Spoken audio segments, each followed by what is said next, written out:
ते जे काही कार्यकर्ते आहेत ते त्यांच्या विरोधामध्ये आहे, नंबर एक. आणि दुसरं, यांनी थोडी बहुत जी चाचपणी केली मतदारसंघाची तेव्हा त्यांना लक्षात आलं की आपलं काही जमत नाही आणि म्हणून वाटेल तशा पद्धतीचे आरोप करण्याचं काम हे सुधाकर कोळे करत आहे. दुसरी गोष्ट, त्यांनी माझ्या कार्यक्षमतेवर त्या ठिकाणी प्रश्न उपस्थित केला.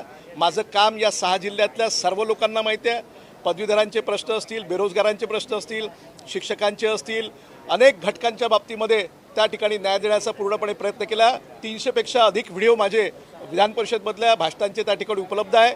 मी काय काय काम केलं आहे हे सर्व गोषवारा घेऊन मी तर मतदारसंघामध्ये सातत्याने फिरत असतो. पण मला या निमित्ताने एक प्रश्न विचारायचा आहे की सुधाकर कोळे 2014मध्ये पहिल्यांदा नागपूरमध्ये दक्षिण नागपूर विधानसभा क्षेत्रामध्ये चतुर्वेदी साहेब हे काँग्रेसचे कॅन्डिडेट होते आणि 14मध्ये मोदींच्या लाटेमध्ये हे सुधाकर कोळे जिंकून आले.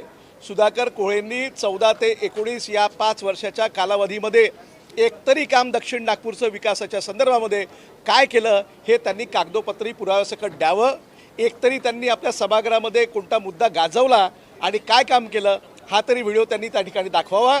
माझ्याबद्दल उपस्थित करून फायदा नाही, कारण हे महाशय जे आहे सुधाकर कोळे हे पूर्णतः 14 ते 19 या कालावधीमध्ये निष्क्रिय होते आणि म्हणूनच 2019मध्ये पुन्हा जेव्हा विधानसभेच्या निवडणुका झाल्या तेव्हा भारतीय जनता पार्टीच्या सर्व नेत्यांनी सर्वे केल्यानंतर असं लक्षात आलं की हे निष्क्रिय आहे, म्हणून त्यांची तिकीट कापण्यात आली.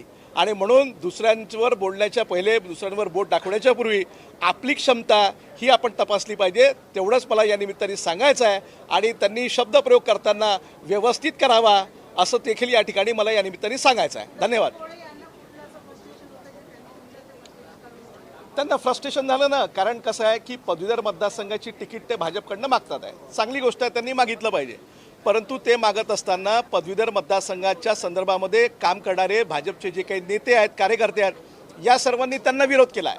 त्यांनी सर्वांनी हे म्हटलं की कोळेंचा पदवीधर मतदारसंघाशी काही संबंध नाही आणि म्हणून ते लोक विरोध करत आहेत आहे. यांनी थोडी बहुत चाचपणी करण्याचा प्रयत्न केला तर एखाद्याला जसं भूत दिसतो की नाही, रात्री दिवसा भूत दिसतो त्यांना, तर तसं त्यांना मीच दिसतो. आता कुठेही कोणत्याही जिल्ह्यामध्ये जातील, कुठेही फिरतील, त्यांना मीच दिसतो आहे. त्याच्यामुळे त्यांना ते डिप्रेशन आलेलं आहे.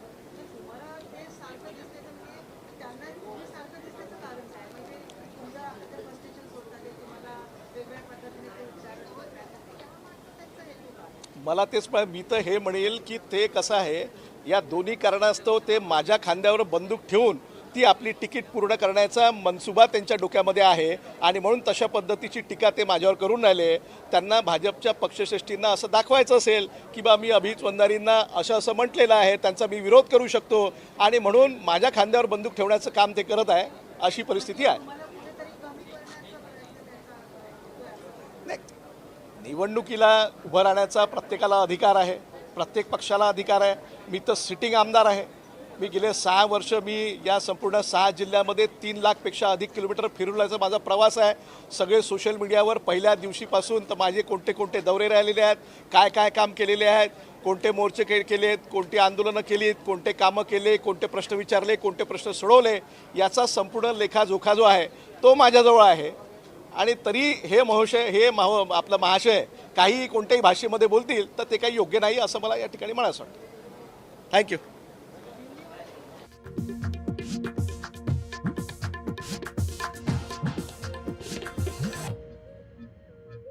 आपलं मनापासून या ठिकाणी आभार मानतो.